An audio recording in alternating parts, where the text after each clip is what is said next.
All right then guys, welcome to the video, welcome back to the channel, and we're back with the S2000. Unfortunately, the rear CV boot on this, on the passenger side, has split and has covered all the underside of that side with the grease that was supposed to be inside the boot. So I've had to pick up a brand new boot. This is a full replacement kit from Honda actually, so I'll leave the part number on screen for you if you want to pick this up. This is super cool because this has everything in it that we're going to need, but obviously to get to that, we've got to get everything off. So this is going to be job number one because I can't actually use the car without sorting this. Job number two, I've picked up some spoon diff mounts, and these are just going to be a nice upgrade on the underside of this car because all the bushes under here, as far as I'm aware, everything under here is the original stuff. I picked these up for an incredible deal. Let's get this wheel jacked up, get this axle nut off, all that kind of stuff. And I'm going to walk you through everything that happens today. So if you need to do this sort of stuff as well, you can do it too. So the first job is you want to be able to get to your axle nut. Now I've got center caps in these NQ wheels, so I've got to take the wheel off to take the center cap off to then put the wheel back on to then be able to undo the axle nut because that will be super, super tight. This is also going to be the first time that I will have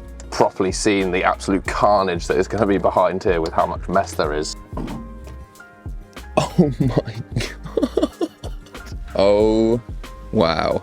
This is absolutely disgusting. I think that this wheel being so much wider has actually captured most of it. This is another reason to have wider wheels, I guess. Also, before we put the wheel back on, I'm just gonna get this out so we're actually able to undo it. So you've got a screwdriver in there to make that round. So we're just undoing this 36 mil. There it goes, which is a good sign. I actually had this from the first ever video I did with the Civic when we took apart the front of that. Right, let's get this thing back up in the sky again. I think the next best step for me is gonna be to clean this up.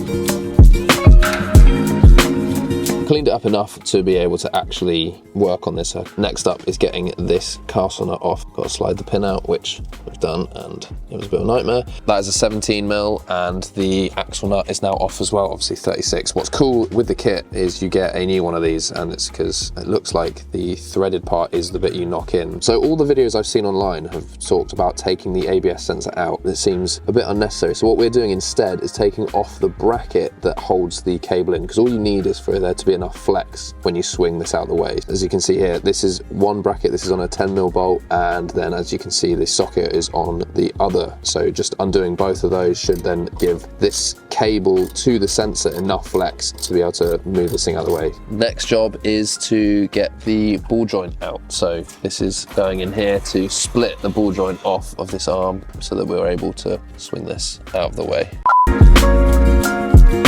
So just knocking out the spline so that it then frees up so we can then swing it out of the way, because you can see there the ball joint is out now as well.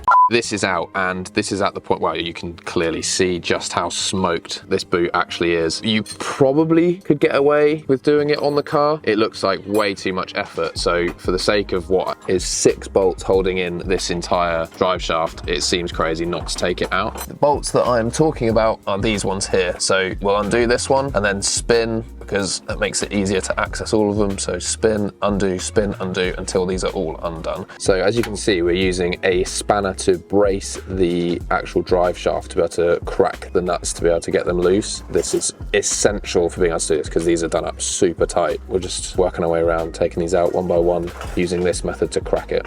And here is the drive shaft fully out. This is definitely going to be an easier job with this thing in a vise. So, but as you can see, this thing has definitely seen better days, fully split all the way around. What I'm glad to see though is that there is still stuff in there, because I was worried that this just ran itself dry. So it's good that I did catch it when I did. A lot of videos are saying that you need to cut this. Now, assuming you have an angle grinder, then that's going to be the easiest thing. We do, but we wanted to see if we could figure out a way to do this if you don't have an angle grinder. So what we're doing here is hitting the little tab bits with a little punch to basically bend them up so that you can then flex this piece off like that. With both of those clips off now, this thing is free to move, so we're just going to cut off the boot, and there we go, old boot is off. Now it's time to actually get this piece off, so we're going to wipe some of this grease off so you're not getting covered in this stuff any more than we need to. So yeah, let's wipe it down first. And here is the entire kit you get from Honda. So obviously there's the part number if you want to get the same thing. This is for an outer boot, because there is a different kit for the inner boot, which I nearly ordered by accident, so make sure you're getting the right boot for the part that you need. This kit comes with absolutely everything you need. There's obviously the new boot, we get new grease in here, axle nut, we get the C-clips, literally everything is in here. So it's time for this piece to come off. So what you're going to do is tilt this bit down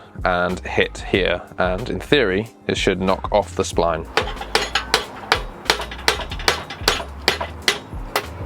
just like that. For demonstrative purposes, just thought I'd show you how this is going to work. So this C-clip in here, the gap is facing the top. Then what you're going to do is put on the end of the drive shaft with the splines lining up, and then with a little screwdriver, you can see you're just going to push in this C-clip on both sides like this, and then hit it with a hammer, and on it is. So obviously you're going to want to pack this full of grease, so it was just easier to show you clean. So we're now going to take this off and fill it with the grease. So as you can see, this has got a new C-clip, so we're going to get this out of here and put this on the spline first. New C-clip is on, and now it's time to add these bits. So this does actually fit over here. In theory, this should slide on. You'll see that these two grooves here is where that has to line up. Now it's the time to add the grease. So this is obviously the supplied grease that comes in the kit. So this is going in here to fill this up first. There we go. And now it is time for this to go on with the grease this time. And now the rest of the grease is going to go into the boot. Just fill this thing up as much so you can get out of the pot, and then we'll slide the boot back down. This is pretty grim. With that full of grease now, it's time to slide down this boot back on over the top. And next up, we've got the big clamp to go on around here. So you should be able to do this with one hand. Springs it open like that. So this will then go around this, like so, and then we'll clamp it back together and then pinch it. So these ones are the type that you clamp together. This one was an absolute nightmare. This one not too bad. So it's now time for this to go back in and us to reverse all the steps and reinstall. It's lined up back on the diff side, so all those bolts are going back in now. I have this massive extension that's going on the torque wrench because these diff bolts need to be torqued to 61 foot-pounds, and the easiest access with the size of torque wrench that this is, because it's so long we can't do it from under the car, means I've got to come through the arch. So it is now time to put the axle back into the hub.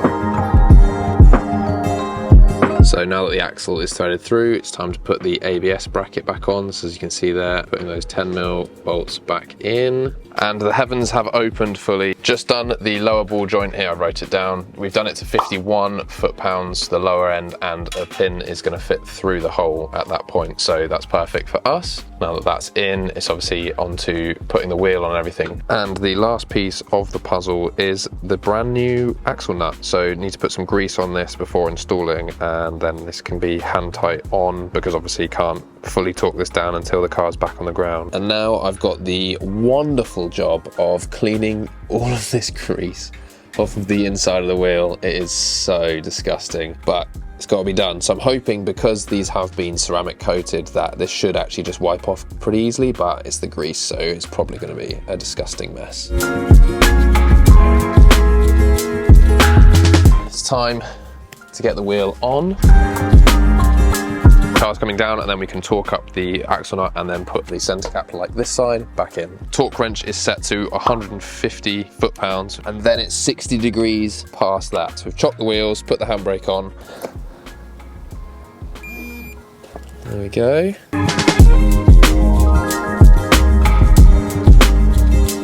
The final step is need to punch in this little section here. You can see this cutout, that needs to be punched in there.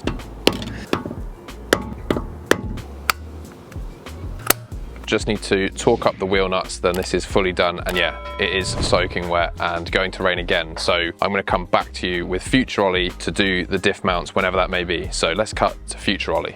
And thank you, past Olly. Okay, we're back. It's been a couple of days. I bought a new jack, and this is the first time I'm going to be testing it out and everything. So yeah, time to get this car back up in the air, get on the stands, and let's get on with it. Also, because it's a brand new jack, decided to get one of my stickers on there as well. So if you want to pick one of these stickers up, I'll leave a link down below. Help support the channel a little bit more if you want to. Anyway, let's get this thing under the car. So next up, we've got to drop the exhaust, and so there's like a little support bar beam thing we're going to take off first to be able to drop the exhaust up. Because I've got the HKS exhaust, I'm hoping I think I can leave the back boxes in place because this splits into 3 bits. So I'm going to take out the middle 2 bits. If you have the standard exhaust, you're going to have to take the whole thing off, which is literally right down by the cat. So it's a pretty long exhaust system. This is going to be a lot easier if you do take the exhaust off. This bar coming off is a 14mm, and this is that support brace, and this is a little heat shield, or I guess protector, and this comes off with some 10mm. So we've just undone the one there and left it attached. You can see these look a bit crusty here. So this will always come off as one. There's the hardware.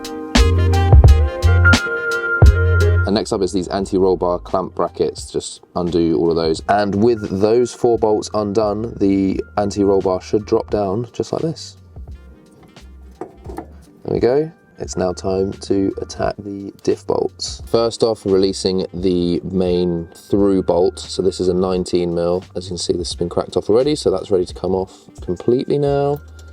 Just like so. And it's the same on the other side. And now it's the 14mm bolts that actually hold the mount itself in. With all of those bolts undone now, the mount itself can slide forward.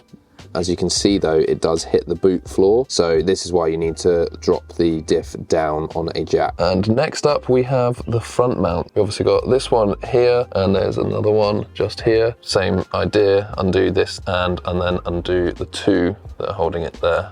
And there we go, these should now just completely slide out. And we've got this one on this side as well.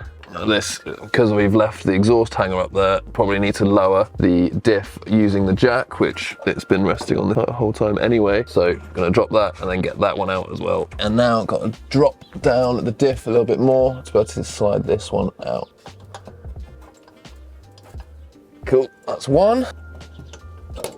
And that's 2. Here we have everything laid out. These bushes that are the rear, these are handed left and right, but they are printed with left and right in them. I don't know this for fact, but it does look like Spoon must be just buying the OEM bush kit and then just replacing the bushes, because everything else looks OEM, to be honest, and that does seem typical of Spoon. So it is now time to put the fresh ones in replacement and do it all back up. Also, if you're wondering why I'm doing this, I got offered an incredible deal on these Spoon mounts, and it was just too good to say no to. They are brand new, so I just had to say yes to that. And also because the whole underside of this car, as far as I'm aware, hasn't had any sort of bush replacement or anything. Everything under there's going to be 22 years old plus. It's time to start replacing things. So although this wasn't on my list to do now, it was going to be on my list at some point anyway. So I just jumped on the deal because it was way too good. So if you are looking for the part number, that is what it is right there. From what I can tell, the bush itself is just a harder rubber. But apart from that, I do think that is everything. So these are supposed to give you a bit more direct feel. Let's get these installed and find out. Also, I will leave a link in the description if you do want to pick these up.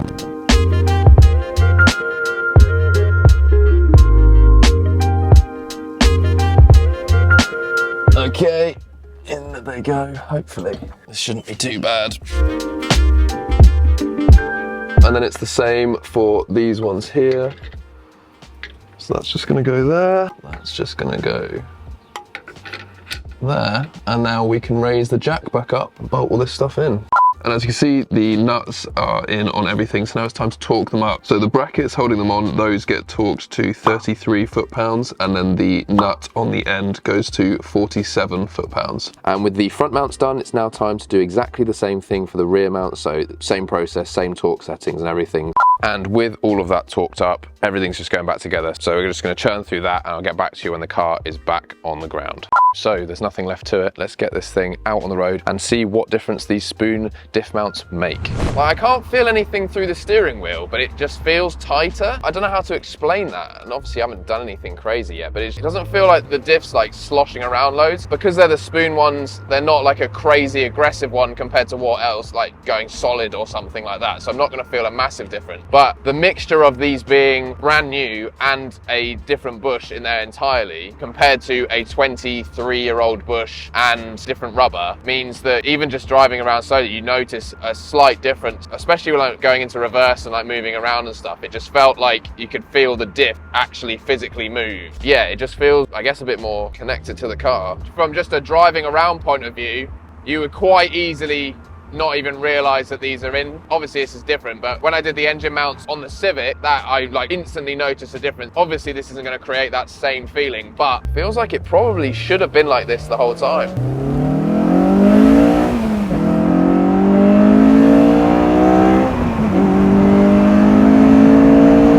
Yeah, you notice a difference. It's a difference that you'll definitely forget about because just of how good it does feel and how it should just feel like this all the time, but it's definitely an upgrade. Because of the lack of the diff moving around, it feels a bit like you're just accelerating more. Obviously I haven't gone full tilt yet either, so it's going to take time. I'll get used to it, but as a first impressions quick drive, that is a big success. I'm very happy with how it's all turned out. And so guys, the car is in full working order again. CV boot is all good because I've obviously driven it around for a couple of days now as well, so that's not leaking anymore. The spoon mount, to me, I think it's worth doing if you're interested in preserving this car and you're interested in more driving feel, because you definitely notice that the diff doesn't slip around. I don't really know how to explain it. You kind of have to experience it to know what it's like. Car is back on the road. I'm very excited to be driving it with some good weather. So that's going to do it for this one, guys. Hopefully you've enjoyed it. Leave a comment down below on what you think and whether you've done something similar and whether you notice more of a difference long term. Don't forget to like this one, subscribe, and I'll catch you guys in the next one.